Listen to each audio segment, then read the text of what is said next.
دو ہی چیزیں ہیں، اعتقاد اور عمل۔ اعتقاد میں آگے عبادات آتی ہیں، عبادات میں ساری عبادات کی جامع نماز ہے۔ اگر کوئی نماز ہی چھوڑ دیتا ہے تو کسی اور نیکی کی اس سے توقع رکھنا فضول ہے۔ جس نے بنیاد ہی ڈھا دی وہ آگے عمارت کیا تعمیر کرے گا؟ اگر کوئی وہ اچھا کام کرتا بھی ہے تو اس اچھے کام کے پیچھے اس کی کوئی دنیا کی خواہش یا ضرورت ہوگی، اللہ کی رضا نہیں ہوگی۔ بعض لوگ نماز ادا نہیں کرتے لیکن اور کئی اچھے کام کرتے ہیں، بعض کافر بھی بہت اچھے کام کرتے ہیں۔ میں نے امریکہ میں نیو یارک میں یہ دیکھا کہ بڑی بڑی بلند عمارتیں لوگ بناتے ہیں تو اس کا جو سب سے نیچے والا حصہ ہوتا ہے، زمین کھود کر زمین دوز بناتے ہیں، بیسمنٹ، تو اس میں ایک ہال مسجد کے لیے چھوڑ دیتے۔ تو وہاں ہندوستان کے ایک مشہور سکھ فیملی تھی،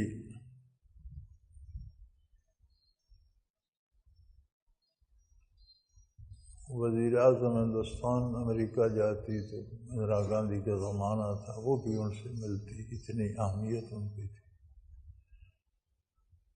تو ان کی ایک مٹھائی کی دکان اور ہوٹل نما کوئی چیز تھی، باقی انہوں نے بہت سی کرائے پہ دی ہوئی تھی، تو بیسمنٹ میں مسجد تھی۔ تو مجھے بڑی حیرت ہوئی کہ یہ تو سکھ ہیں اور بیسمنٹ میں مسجد پر کیا مطلب؟ تو میں نے پوچھا تو وہ کہنے لگے جی یہ مسجد جو ہے نا بیسمنٹ میں ہو تو عمارت کی حفاظت ہوتی ہے، عمارت محفوظ ہے، یعنی غرض دنیا ہوتی ہے۔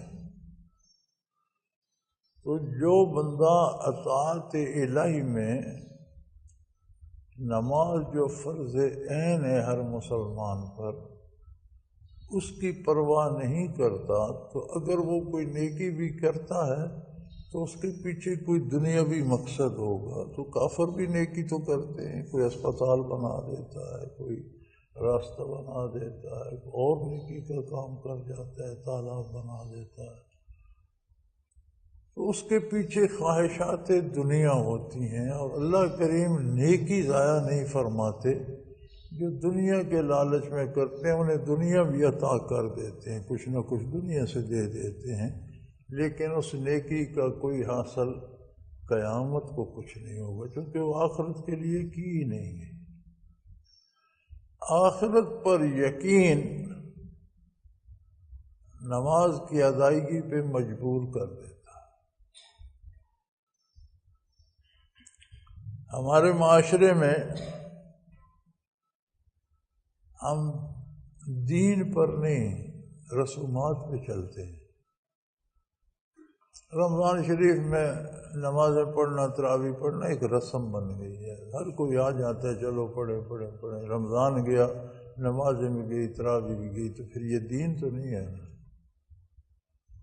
اگر چھوٹ گئی تو اس کا مطلب ہے یہ ایک رواج تھا، رسم تھی کہ رمضان میں پڑھنی ہے، تو رمضان میں پڑھی پھر چھوٹ گئی۔